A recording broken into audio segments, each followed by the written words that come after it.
Do you believe that being here in America here is a right or a privilege? Is a right and a privilege. You have a right to be here?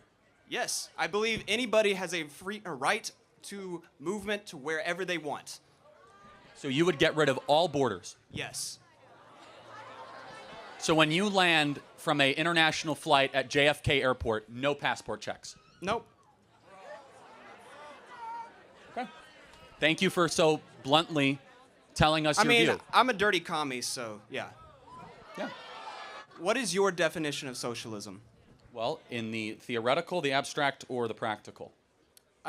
Take your pick. So socialism, as written by Marx, is when the workers own the means of production. Exactly. In the actual practical, it's when a small group of very powerful, pernicious people are able to control the rest of the population under the guise of helping the many, when in reality it helps the few, and you get dictatorship, murder, and slaughter, and the revolution never actually comes. Okay. It ends in 100 million people dead over the last 100 years. What about American companies that function as worker cooperatives, which are effectively socialism in practice? That is partially some of the tenets of Marx. Of course it is. Like Publix grocery stores in Florida.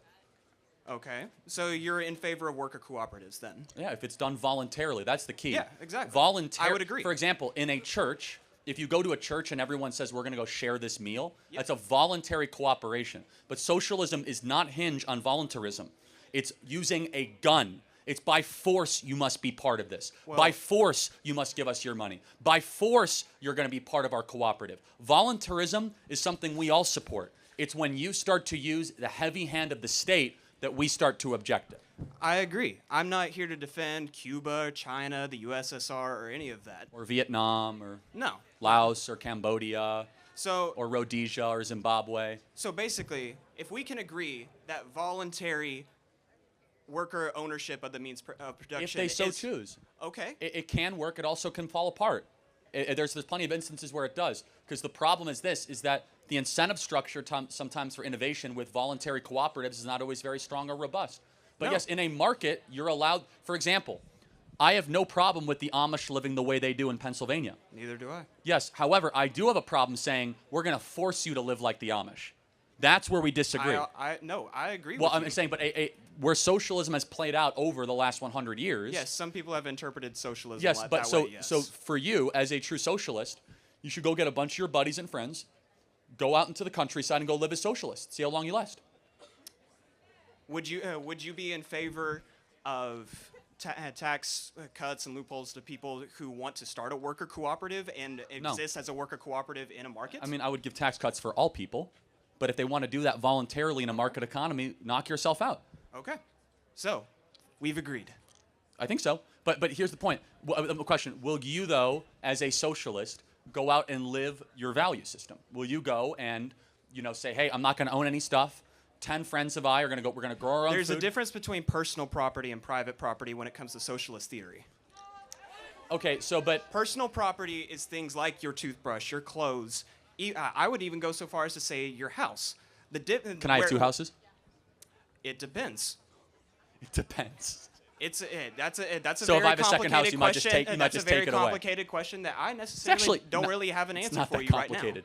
If you earned it, you get it. Not complicated. That's our view, right? You get what you earn. And the problem with socialism is that it is against my favorite word in the English language, earn. We believe that you should be able to receive No, what you I earn. agree with you. As a socialist, I think you should be able to keep what you earn. Marx's critique Which he was was of, right of about the some stuff. hyper-wealthy stealing the wages of hard-working people who are trying to earn. Let me tell you what Marx got right, and then let me tell you where I think he was wrong, because I've actually read and studied Marx. Marx is correct that market forces can alienate people from their humanity. That he was very right about that. Yep. And you walk into like your average corporation, sometimes it's like the most soulless place you ever walk into. What he was wrong about, though, was the state of human nature.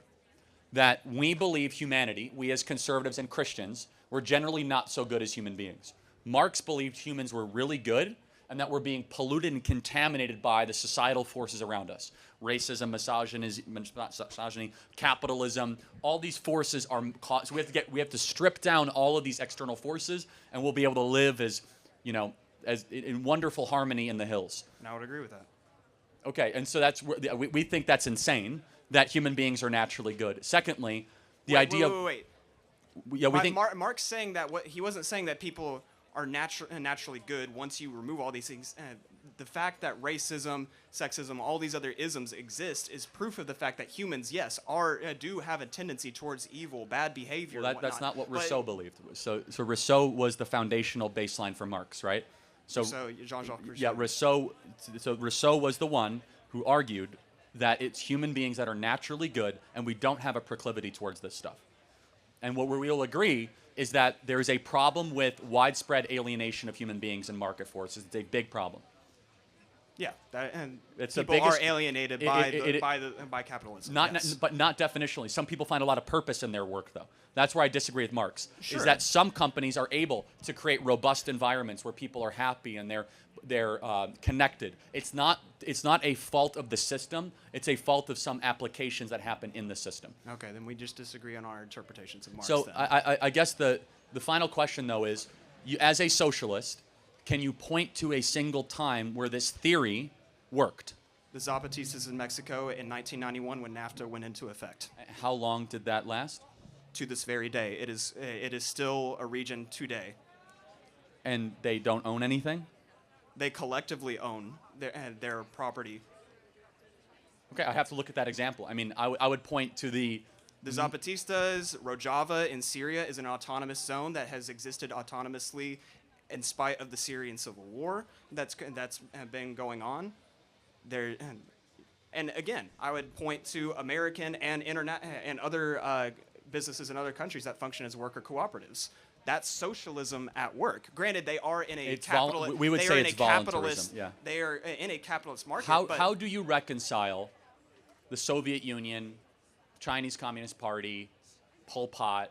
How do you reconcile the failures of socialism the last 100 years?